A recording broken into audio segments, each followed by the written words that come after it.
हम देखते हैं किस तरीके से बहुत आसानी से चुटकियों में आप किसी भी संख्या का घनमूल बता सकते हैं। उसके लिए हमको एक छोटी सी जानकारी चाहिए कि अंक हमारे पास कौन कौन से हैं। जीरो तो आप सबको पता ही है, 1, 2, 3, 4, 5, 6, 7, 8 और 9। और इन अंकों का आपको घन भी आपको याद होना चाहिए। अगर इतना आपको पता है तो आप चुटकियों में किसी भी संख्या का घन निकाल सकते हैं। अगर हम आपसे एक का घन कहें तो एक का घन होता है एक एकम एक एकम एक। दो का घन कहें तो दो दूनी चार दूनी 8। तीन का घन कहें तो तीन त्रिका 9 त्रिक 27। चार का घन कहें तो चार का चौका 16 चौका 64। पाँच का घन कहें तो 5 पच्चे 25 पंजे 125। छः का घन कहा जाए तो 6 चार 36 छक्का 216। सात का घन कहा जाए 7 सत्ते 49 सत्ते 343। और आठ का घन कहा जाए तो 8 64 अट्ठे 512। और 9 का घन कहा जाए तो 9 9 81 9 729। अब अगर आप ध्यान दे पाएँ तो आप देख सकते हैं कि एक का घन करने पर इकाई अंक हमको क्या मिल रहा, कौन सी इकाई अंक हमें प्राप्त हो रही। तो अगर हमें ध्यान दें तो देख पा रहे कि एक का घन करने पर इकाई अंक हमको एक ही मिला। दो का घन करने पे हमको इकाई अंक 8 मिला।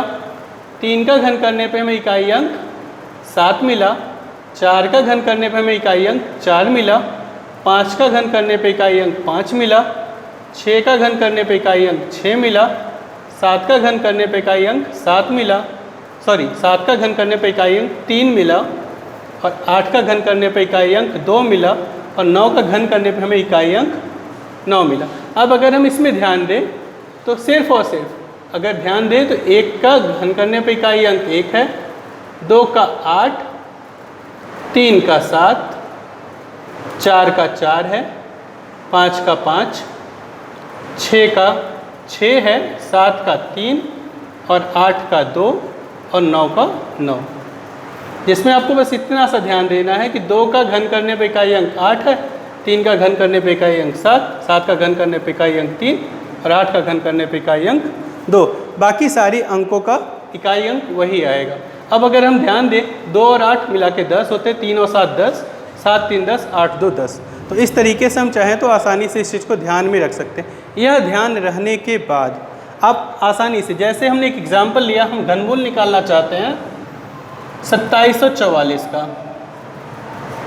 घनमूल के लिए यहाँ पर कर्णिघात 3 रहेगा। आपको क्या करना है, सबसे पहला काम आप 3 अंकों को अलग कर लीजिए और उसका इकाई का अंक देखिए। इकाई का अंक क्या है, 4। किसका घन करने पर इकाई अंक 4 आता है, तो वो आपके पास है 4। 4 का घन करने पर इकाई अंक 4 आता है। अब आगे की संख्या देखिए, आगे की संख्या कितनी है, 2।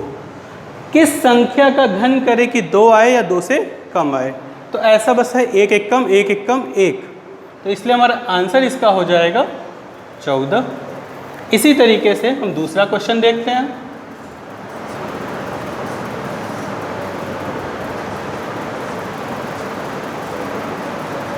अब जैसे हम चाहते हैं 32,768 का घनमूल निकालना, तो हमने आखिरी के 3 अंकों को अलग कर लिया और उसमें इकाई का अंक देख रहे हैं क्या है, 8। तो किसका घन करने पर 8 आता है, 8 2 10, यानी 2 का घन करने पर 8 आता है। अब बस आगे का आप देखिए कौन सी ऐसी संख्या है जिसका घन करने पर हमको 32 मिलेगा। तो ऐसी संख्या, एक का घन करेंगे एक एकम एक आएगा, दो का घन करेंगे 8 आएगा, तीन का घन करेंगे 3 त्रिका 9 त्रिक 27, चार का घन करेंगे 4 चौका 16 चौका 64। ज़्यादा हो गया इसलिए हम 4 नहीं लेके हम 3 लेंगे और यही हो गया इसका आंसर।